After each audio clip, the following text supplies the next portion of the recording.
That's not funny. Long-lasting. What do you think? 9 minutes is kind of long. This is The Deck. Every weekend, the Atlanta Food Truck Park attracts customers who enjoy creative tastes that the food trucks have to offer. The Deck's Ashley Elmore, Casey Todd, and Noemi Griffin caught up with the food trucks to find out their experiences working the streets of Atlanta.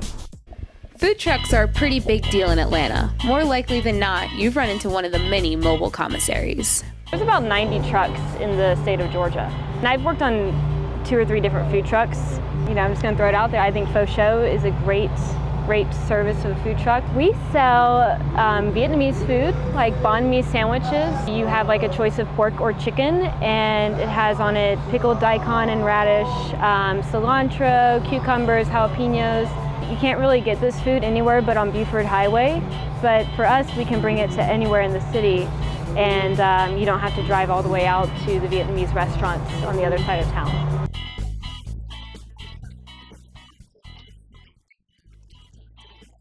This is something where everything is organic, everything is all natural. The environment that I work in, it can be stressful at times because we are always trying to get stuff out. We're always trying to make sure everything is going out on time. We've got plenty of locations going out throughout the day. We're not necessarily a truck. There's a whole different set of rules that they follow. While our rules are similar, we are very different.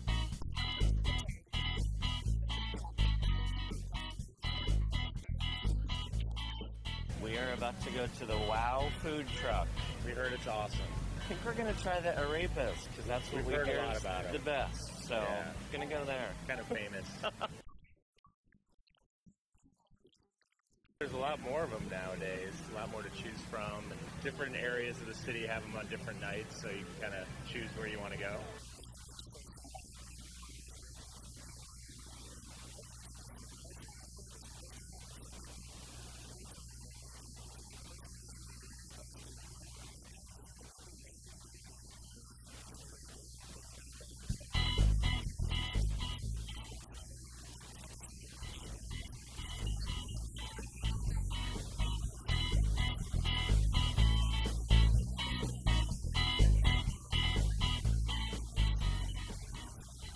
I like working on a food truck because we go to all different areas of the city. I get to meet all kinds of different people. This is definitely the most fun I've had at work in a long time.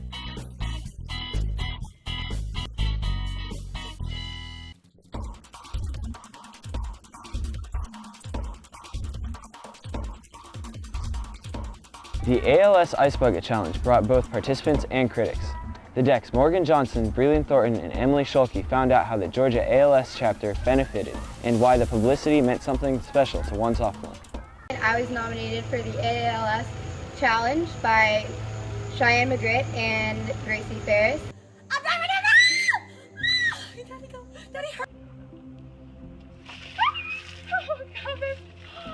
From old people to teens, and from schools to celebrities, someone you know has done the ALS Ice Bucket Challenge. But what are you saying about the challenge? I think it was to show people that who are affected by the ALS, they have supporters that's there for them, and I think it was a good cause.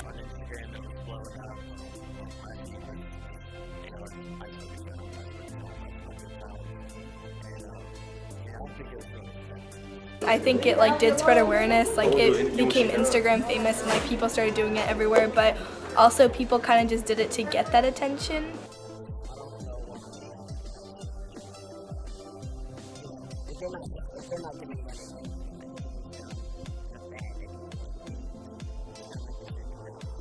Ultimately, people were being dumb, but they raised millions of dollars. Not many people know how ALS affects the community, so we went to the Georgia chapter of ALS where Kelsey Garrison described what it's like for people with ALS. As the disease progresses, you lose the ability to walk, to move your arms and your legs, and eventually you end up losing the ability to breathe on your own. To me, the people who live through that disease and who fight it every day is something that's super inspiring. Thank you, Raina, for nominating me for the Ice Bucket Challenge. I challenge Hillary Scalar, Connor Brooks, and Asante Blackshear. You have 24 hours. Let's do this. My grandfather, he died of ALS. He had it for a few years. when he was living with me. I've actually also done the ice bucket challenge and witnessed all those challenges. I actually appreciate those a lot because it raises a lot of awareness for something that's actually important to me and my family. To find out more about Devin's personal connection to ALS, check out Carpe Diem. Thank you to Grady High School and the Southerner for nominating us.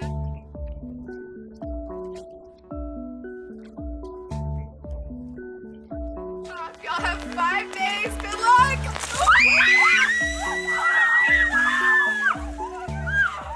For years, Gatorade has brought thousands to celebrate art, music, and skating in remembrance of Ian Botox, who died 10 years ago of a brain tumor.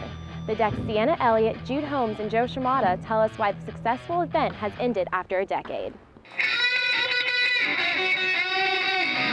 On Sunday, September 28th, crowds gathered at East Decatur Station in remembrance of the death of Ian Botox in a celebration of live music, art, and of course, skateboarding.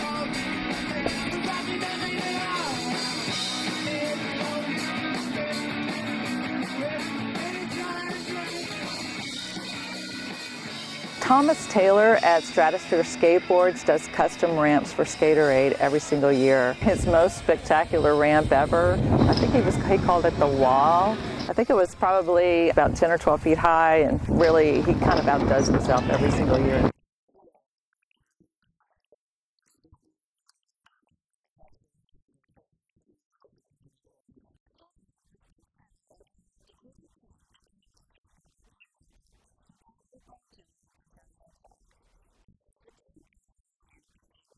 We thought, how can we help raise some money for their family to pay Ian's hospital bills? And we decided on making it a skateboarding festival.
But I think for Ian's parents, they felt like they got what they needed out of it.